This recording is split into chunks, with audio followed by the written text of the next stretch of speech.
We have a dog that freaks out when it thunders, so we have sedatives. I wake up, my wife, I was like, hey, where are the sedatives at? And she was like, they're at the top of the cabinet. So I go get them. When I get them, I looked at the bottle, and the bottle said they were expired.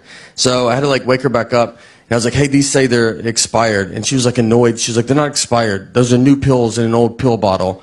And I was like, all right, you know, I should have thought of that. That's my fault. People come to our house all the time and they get milk and they're like, is this milk expired? And I have to go, that's new milk in an old milk jug. Are you the stupidest person I've ever met in my life?